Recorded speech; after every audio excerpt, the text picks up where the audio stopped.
আসসালামু আলাইকুম প্রিয় এইচএসসি লেভেলের শিক্ষার্থীরা।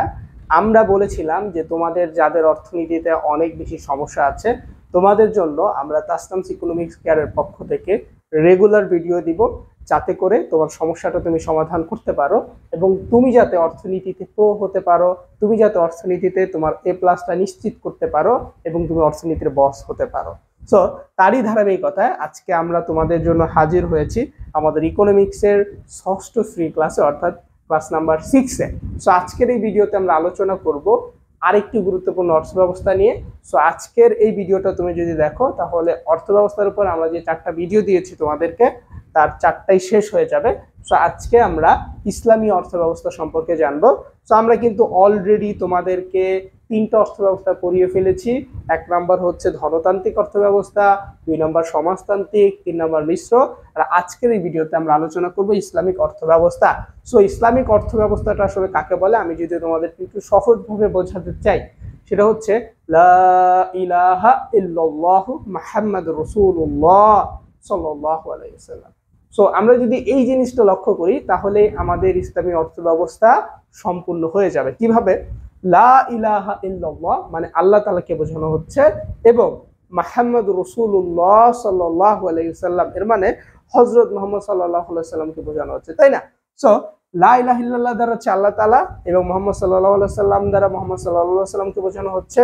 তাহলে যে অর্থব্যবস্থায় আল্লাহ তাআলার হুকুম এবং নবী করিম সাল্লাল্লাহু আলাইহি ওয়াসাল্লামের দিক নির্দেশনাগুলো কি হয়, মেনে নিতে হয়, বা যেগুলোর মাধ্যমে অর্থব্যবস্থা পরিচালিত হয়, সেই অর্থব্যবস্থাকে বলা হচ্ছে ইসলামী অর্থব্যবস্থা। তাহলে তোমরা বুঝতে পারছো, যেখানে আল্লাহ তাআলার হুকুম থাকবে এবং হযরত মুহাম্মদ সাল্লাল্লাহু আলাইহি সাল্লামের কি থাকবে, দিক নির্দেশনাগুলো থাকবে, সেটাই হচ্ছে ইসলামী অর্থব্যবস্থা। সো ইসলামী অর্থব্যবস্থার সূত্রপাত হয়েছিল মধ্যপ্রাচ্যে, কারণ আমরা জানি যে মধ্যপ্রাচ্যের অধিকাংশ দেশেরই ভাষা হচ্ছে আরবি এবং সেখানে আমাদের প্রিয় নবী হযরত মুহাম্মদ রাসূলুল্লাহ সাল্লাল্লাহু আলাইহি সাল্লাম জন্মগ্রহণ করেছিলেন। সো সেই ক্ষেত্রে আমরা বুঝতে পারছি যে এখানেই ইসলামী অর্থব্যবস্থাটা কি হয়েছে। এবং ইসলামী অর্থব্যবস্থা করতে গেলে তোমার 2টা বিষয় রাখতে হবে মাথায়, যে একটা হচ্ছে আল্লাহ তাআলার হুকুম এবং সাল্লাল্লাহু আলাইহি সাল্লামের কি তরিকা, এবং কোরআন এবং হাদিসের আলোকে পরিচালিত হবে। আমরা যদি এবার এই যে ইসলামিক যে অর্থব্যবস্থা আছে এটার যদি একটু বৈশিষ্ট্যগুলো তোমাদেরকে দেখিয়ে দেয়, ইসলামিক অর্থব্যবস্থার বৈশিষ্ট্য। সো এখান থেকে তোমার পরীক্ষা 1 নম্বর আল্লাহ তাআলার হুকুমের মাধ্যমে পরিচালিত হবে। সো 1 নম্বর বৈশিষ্ট্য হচ্ছে এই অর্থব্যবস্থা অবশ্যই আল্লাহ তাআলার হুকুমে পরিচালিত হবে।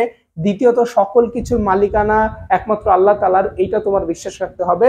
এবং তৃতীয়ত মুহাম্মদ সাল্লাল্লাহু আলাইহি সাল্লামের নির্দেশে পরিচালিত হবে এবং কোরআনের আলোকে পরিচালিত হবে, হাদিসের আলোকে পরিচালিত হবে। যদি এই 5টা বৈশিষ্ট্য মেনে কোনো অর্থব্যবস্থা পরিচালিত হয় তাহলে তোমার বুঝতে হবে এটা একটা ইসলামী অর্থব্যবস্থা। এবং ইসলামী অর্থব্যবস্থাও তোমাদের পরীক্ষায় প্রশ্ন এসে থাকে, এখান থেকেও সৃজনশীল প্রশ্ন আসে এবং এটা সৃজনশীলের গ নাম্বারে আসে বেশি। সো তোমরা যারা যারা এটা বুঝতেছিলে না, আশা করছি যে এই ক্লাসের মাধ্যমে তোমরা খুব সহজেই বুঝতে পেরেছো।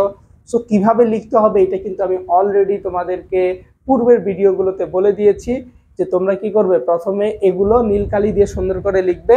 অবশ্যই তোমাকে যে অর্থব্যবস্থা সম্পর্কে পরীক্ষায় প্রশ্ন করা হবে সেই অর্থব্যবস্থা সম্পর্কে তোমার লেখার ক্ষেত্রে কয়েকটা বিষয় মাথায় রাখতে হবে। 1 নাম্বার হচ্ছে অবশ্যই তোমাকে প্রথমে নির্দেশ করিয়ে দিতে হবে যে এটা হচ্ছে ইসলামী অর্থব্যবস্থা, উদ্দীপকের সাথে মিল দেখাতে হবে। 2 নাম্বার হচ্ছে যে অর্থব্যবস্থা লিখবো সেই অর্থব্যবস্থার অবশ্যই সংজ্ঞা প্রদান করতে হবে এবং 3 নাম্বার হচ্ছে বৈশিষ্ট্যটা লিখতে হবে। সেগুলো লিখলে ইনশাল্লাহ আমাদের 3-এ 3 পাওয়া সম্ভব।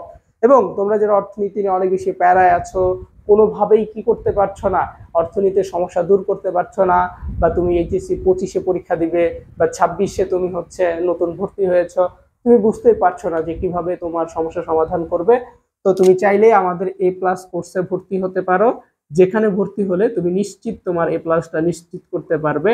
অর্থনীতিতে তুমি আর ভয় পাবে না। তো আমি এতটুকু সিউরিটি দিতে পারছি তোমাকে। তো এটা আমাদের হোয়াটসঅ্যাপ নাম্বার, তো এই নাম্বারে তুমি যোগাযোগ করতে পারো। যোগাযোগ করে তুমি আমাদের কি এই কোর্সে ভর্তি হতে পারো। আমাদের একটা যে পেইড ব্যাচ আছে অক্টোবর মাসে শুরু হবে, সো সেখানে তুমি কি করতে পারো, অ্যাড হতে পারো। সো তোমার সমস্যা থাকলে অবশ্যই সেগুলো ইনশাল্লাহ আমরা সমাধান করে দেওয়ার চেষ্টা করব। তো ভালো থাকবে, সুস্থ থাকবে, ইনশাল্লাহ দেখা হবে আমাদের পরবর্তী ক্লাসে। আসসালামু আলাইকুম।